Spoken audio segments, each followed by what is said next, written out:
तो फाइनली आज मैं आप लोगों को यूट्यूब पर ऐसा कोई वीडियो नहीं देखने को मिला होगा जो मैं आज इस वीडियो में बताने वाला हूं। तो जो भी खेसारी लाल यादव के और पवन सिंह के फैंस होंगे इस वीडियो को लाइक करके शेयर कर दीजिएगा, क्योंकि बड़ी अपडेट है कि एक ही गाना को दोनों सिंगर यानी भोजपुरी के पावर स्टार पवन सिंह और भोजपुरी के ट्रेंडिंग स्टार खेसारी लाल यादव ने गाए हैं।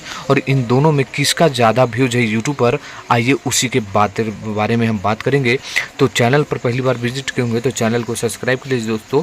मैं हूँ रविंद्र और आप लोग देख रहे हैं रविंद्र टाइम्स। दोस्तों एक गाना नहीं है, लगभग 3 गाने को मैं लेकर आया हूँ यूट्यूब पर से, और मैं आपको आज की इस वीडियो में जो दिखा रहा हूँ वो यूट्यूब पर कहीं भी नहीं है, ये मैं आपको पहली बार बता रहा हूँ।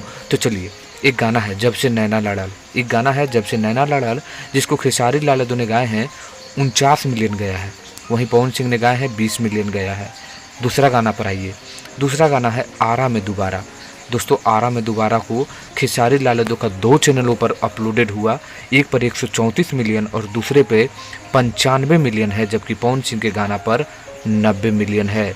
यहाँ आप लोग देखते जाइए। वहीं तीसरा गाना है आरा के खूटा से फाटल बा, जहाँ पर इन दोनों ने एक साथ गाना को गाएं। खेसारी लाल यादव ने 37 मिलियन, वहीं पवन सिंह ने इस गानों को जब गाएं तो 16 मिलियन गया है। यानी 3 गाने को मैंने अपडेट दिया, जहां पर खेसारी लाल यादव तीनों गाने में पवन सिंह पर भारी पड़े हैं। यानी आप लोग समझ सकते हैं कि गायकी में भले लोग पवन सिंह को शेर मानते हैं, लेकिन व्यूज़ के मामला में देखिएगा तो खेसारी लाल यादव पवन सिंह पर भारी पड़े हैं। तो आप किसके फ़ैन हैं और आप किस गाने को और किस सिंगर का गाना पसंद करते हैं, नीचे कमेंट करके बता दीजिएगा। मिलते हैं नेक्स्ट वीडियो में। Thank you so much.